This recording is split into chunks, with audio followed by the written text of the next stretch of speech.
Man, it's been a week of incredible content. If you haven't caught the Facebook Live that I did with Dennis Yu from Blitz Metrics, I encourage you guys to do so. And there's something special in the boot camp for all of you. So make sure you go to our Facebook page. I'll be posting that a little bit later today that I've been working on with Dennis's group. So you'll want to check that out. Like that guy is like straight up genius. You know, one of the things I love about what he talks about is really and truly less is more. Like there's a lot less stuff we have to be doing, and it's all about gaining momentum than motion. And that's something that really helped me in a conversation I had with Rich Christensen, I guess 2 weeks ago, when I was kind of like losing my mind about doing so much. He's like, no, it's momentum.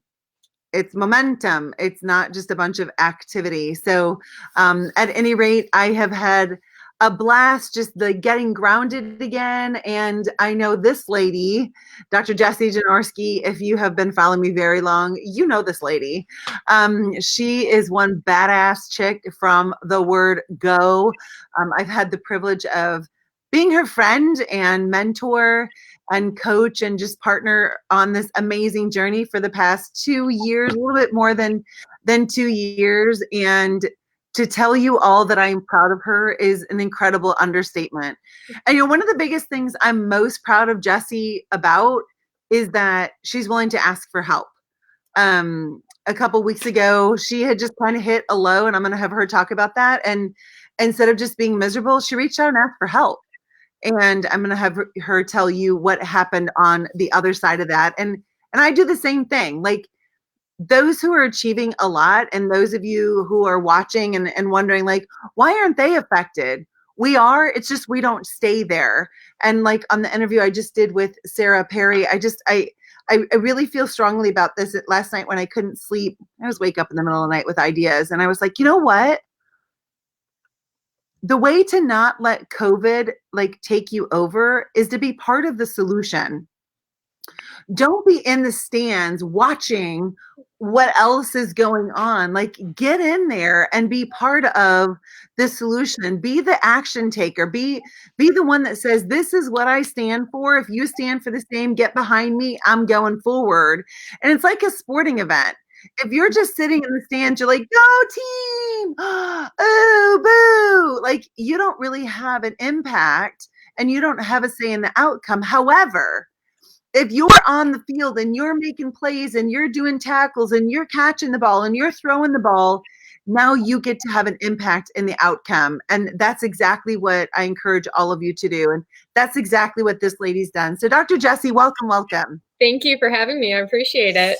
Yeah, absolutely. I'm loving your new long hair. Oh, it's like, okay, so I'm at that part of postpartum when all your hair falls out. And so if you curl it, it just makes it look like it's a little thicker. I never had my hair fall out. You didn't? Both of your babies? Oh, yeah. Oh, yeah. Wow. No, I never knew that was a thing. Oh, yeah. It's, you like run your fingers through your hair and you're like, oh. Wow. Yeah, I've never heard of that, and I didn't experience it. So let's start back at the beginning, January 2018. You were a student at Palmer. Yeah. What's happened? A lot. I've got 2 babies now. So I had one back in January of 2018. And then I just had another one in December. And I'm in Iowa now, and we've built our own house. And my husband has had a job change, a big job change. And yeah. And I have my own practice. So that's cool too, I guess. And I have my own practice. So when Jessie and I met, she was a student finishing up her last semester as a Palmer student, didn't have her practice yet. Alex, her husband, worked remote. So we kind of have that in common, and we're both accustomed to your husband's just gone. Like, you're doing life on your own, and the relationship consists of, hey, babe, like, got to take care of stuff. I'll talk to you tomorrow. Right.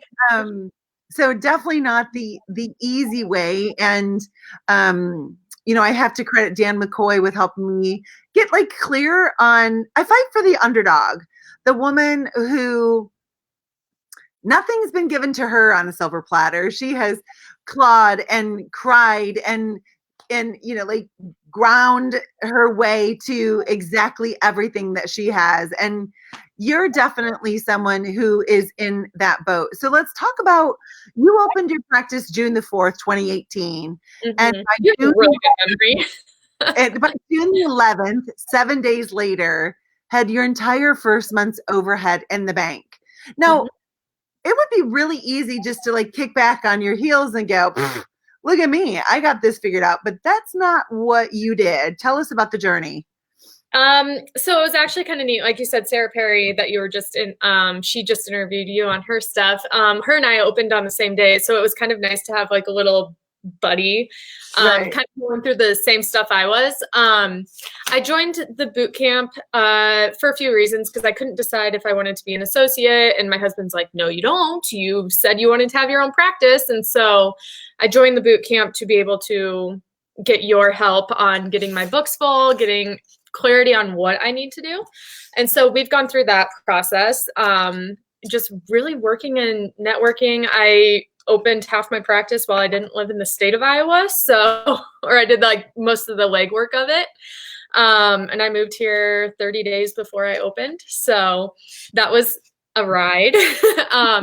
But it was just a lot of hard work and, doing the little things that they seemed very tedious at the time, but obviously have paid off quite a bit. And then just not stopping and settling, because just because you get one patient, and doesn't mean they're going to stay with you forever, or doesn't mean that they need you forever either. So regardless of whether you stand on the lifelong chiropractic patient or whatever, sometimes people just come because they need you, because they want out of pain. It doesn't matter how much, you go into the rest of it, but that's what they need you for at that time of their life. So just kind of making sure that not only did I have patients on the books and have my overheads full, I wanted my schedule full. The more people on your schedule, the more lives you can impact. The boot camp helped me get a lot of clarity on how I wanted to practice, what I wanted to practice, what I wanted that to look like, and that it's okay that I'm not the 5-minute in and out chiropractor, and I can still be successful with longer appointment times and rocking my niche.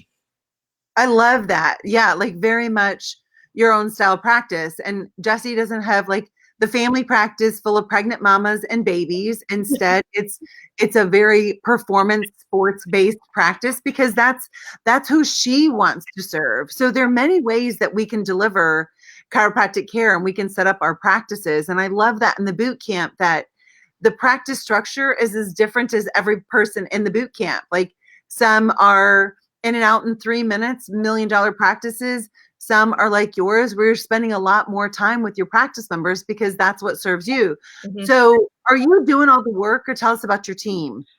So I actually, it's grown quite a bit since day one. I've got 3 full-time staff and a part-timer, and then myself, and then I sometimes have my husband do whatever honey-do list that, manual free labor. He's my non-payroll employee. But those are the best kind. They are. So I've got 1 full-time, my office manager, she's a massage therapist, and then she also has a physical therapy assistant license. So she does a lot of hands-on care with me. And then I have a full-time massage therapist, but full-time for massage is not 40 hours a week. It's too hard on your body, and no massage therapist wants to be in a dark room 40 hours a week. And so she actually took over a lot of my marketing stuff. She's got a degree in communications as well. So kind of use a lot of my employees in different areas. And then I just hired a full-time front desk end of February. And then I've got a nursing student that she works about 10 hours a week. So that's awesome. And you do chiropractic care. Mm-hmm. You guys do a lot of like sports rehab. Yeah. You do acupuncture and massage. Yep. So it's, for those of you who are like, I want to adjust, but I want to do other things like adjunct therapies. Yes, you can do that, and you can be successful. And Jessie, I'm glad you brought up the idea of you spend a longer amount of time with your practice members and still do very, very well. I want to make sure people understand this. Like, you can't take a practice model that's based on volume and expect it to work in a model that is based on more time. Right. So Jesse's had to take and structure it so that she still is able to make a hefty profit given that the volume is lower. So Right. Jess, let's talk about that for a minute. How did you have the confidence in order to set that up?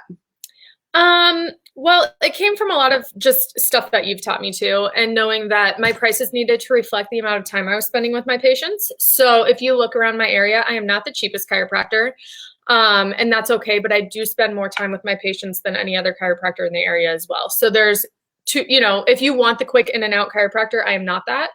And so my rates reflect what we do for our patients and the value that we put into every appointment. And then they get a little bit of time with me, a little bit of time with one of my massage therapists, depending who's helping me at that time. And so, yeah, we set our prices to be able to reflect that. And then from a staffing standpoint, in order to still be profitable, I use all of my hires have been able to work in a multitude of areas in the office so that they don't just generate revenue with me while I'm seeing patients, but they can also do something on their own as well.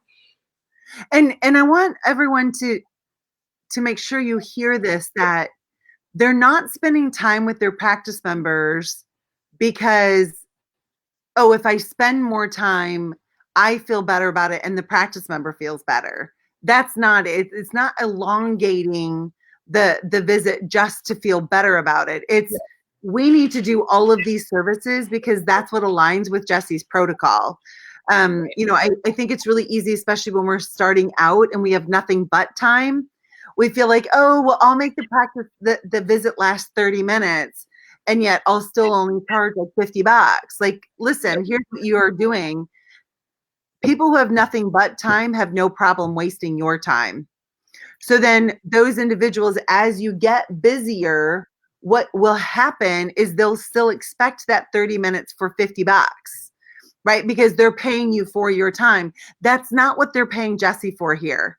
Right. They're paying Jessie for her knowledge and her ability to set up a plan to achieve their goals based on the parameters that Jessie established in the report of findings. Right. It's just, it takes more time to do that. So Jess, can we talk some numbers about what have you been able to accomplish in these 2 years in terms of financial goals that you have set, student loans, building a brand new home, all of that? Well, where do you want me to start? Sorry. Yeah, let's start with your first year. What were you able to accomplish that first year? I did accomplish a 6-figure practice in my first year. I actually reached that by the end from June to December. So yeah, I was able to reach that, that was awesome. And it's not really, of course, keep in mind there's overhead and things like that. So it's not like I made a 6-figure salary, but, and then, yeah, so my husband at the time when I opened, he was a petroleum engineer and he is now a cop. So we obviously don't have that income anymore. And so things have changed a little bit. So a lot more of the financial, I don't want to say stress, but burden. Finances changed a little bit when he decided that he wanted to go into law enforcement. And so I had to generate more revenue in here. And it's not really about the revenue per se, but you do have to pay yourself for what you're doing. And so fortunately, because when he was an engineer, he did have a decent salary, I could pay myself less here in the office and pay off my business loan, pay off most of my student loans, all before he decided to make the switch. So we kind of had a plan to get that all set up and to get myself up and running here first. And then as soon as I could replace his income, then he could come home and do a different career that he was interested in. So nice. And it's really interesting. I think you and I have even talked about this. The volume of female chiropractors that I talked to whose, husbands were in jobs that paid well, which was great at the beginning because it helped, stabilize their income while she went to school, while she started her practice. But it was like he sacrificed in a career he didn't really like so that she could get into position to have a career that she really liked. And then now the transition that hasn't happened for many of those couples is that she hasn't put in, and it's not just the time, it's learning what is necessary to operate a successful practice so that her practice does then is able to carry the financial responsibility so that he can be in a career that he loves. And so many women that I have talked to have so much guilt because they feel like their husband gave up so much for her to get what she wanted, but now she's not doing that in her practice. Her practice isn't throwing off the income and producing the money and able to carry that financial burden in order for him to do what he wants. So let's talk about, how are you feeling about your ability to carry that so Alex can do something he absolutely loves? So it kind of came down to we don't have a choice. And so that was kind of a very good motivator because as a petroleum engineer, and he did love his job. However, thankfully right now he switched careers because he wouldn't have a job with what's going on in the petroleum industry. Yeah, a nickel a barrel. Thank you. So everything has its timing, but because I practice in Iowa, and so we don't have petroleum like oil fields or anything like that here. So we had to do long distance for a while. And so it basically was the faster you can replace his income, the faster you can have your family back together. And so I was here with the kids by myself, and then he got to come home as soon as I was able to replace his income or make it so that even split with both of us having some sort of revenue that we could replace what he was making. So to live the life that we wanted to live. So the goal at the time for them was, let's do everything we can to be together as a family. Yeah. Like whatever temporary sacrifices and shifts we have to make so that now we can be together as a family. Because for Jessie and her family, that was what was most important. So right. I encourage all of you, make sure, and Chelsea Rainey and I talked about this yesterday in our webinar, like spouses have to come together and have goals together that we're working on, right? Like if you have goals as a chiropractor and your spouse has other goals and you're not communicating that, it's really hard as a couple to be moving forward, and to recognize that we're doing a dance together in order to get to this thing. I also want to speak about is there a only one way to do motherhood? No. Oh God, no. I'm not even a great mom. Like like my kids are alive, but I'm just not meant to be a stay-at-home mom. And it took me my mom she kind of was. She was my dad's secretary. My dad owns his own business. And so I grew up with my mom was kind of a stay-at-home mom, and I'm not meant to be a stay-at-home mom. I love my kids. I also really love my job, and I get a lot of value, or I really like what I do, and I love my kids. And for me, it's about quality time with my kids, not quantity time. When I'm with my kids, I know that I only get so much time with them, and that's, and so I fill my time with them with something of value. I don't get the number, I don't get 40, 50, 60, 70, 80 hours a week with my kids.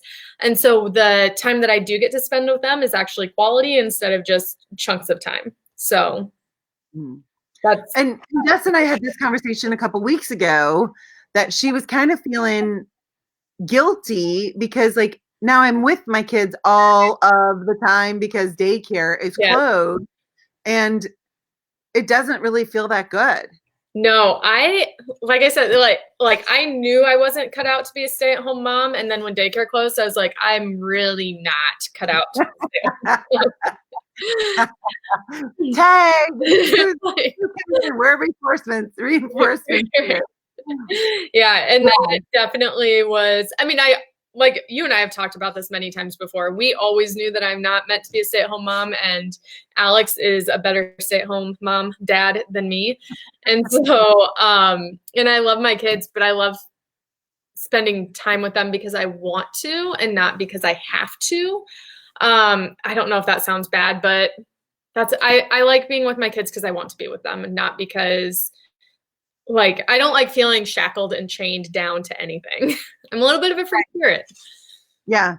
And so Jesse and I had talked about this, and I made a post and just said, hey, if all of I think a lot of times, and I think something that's been really difficult with this COVID thing is a lot of us have gotten what we say that we've always wanted. Like, oh, I just wish I had more time with my kids. I just wish I had more time with my spouse, and welcome COVID. And now it's like, huh, I'm not really sure that was something I hoped for it. Now it's here and I'm not really sure I like it so much. And I just encourage all of you, lean into it. Like, don't beat yourself up about it. Just lean into it and go, okay, you know what? Maybe I'm not like everyone else. Maybe I'm not like my sister, or maybe I'm not like my mom, or maybe I'm not like my girlfriends who love everything. They love every art project. They love every, diaper. They love every part of it, which awesome for them. Yeah. It doesn't mean that every mother has the same experience. On the flip side, some of you who are now home all of the time with your family and you're loving it so much and you're like, I don't want to go back to practice. Like there are those as well. It's okay. I just encourage you, if you're like, I don't even really know if I'm supposed to be in practice, recognize you made a commitment though, right? So now we got to figure out, how do you make that change and that transition if you're the mom who wants to be home full time now and don't want to go back to practice? Like there's some shifts that have to be made, and I encourage you to use the 10-10-10 method for that.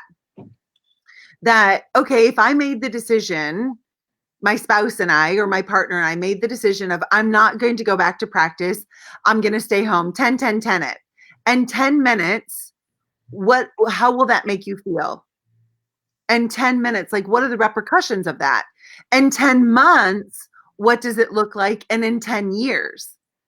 Right. And then ask yourself, well, in 10 minutes, if I decide like I love being home, but I'm still going to go back to practice, what does that look like 10 months and 10 years? And it's a book by Susie Welch called the 10-10-10 the 10-10-10 method. And I learned about it from Mike Michalowicz. And I just encourage all of you to just lean in to what you love and recognize that you get to define the roles that you've chosen in your life. And they may look totally different than anyone else's, and that's okay. Yeah. So Jen, when we spoke, you had a packed schedule. Yes. And it's COVID. What's going on that you're doing that is leading to a consistent packed schedule? Basically, it's a lot of my patients still see the value in what we do.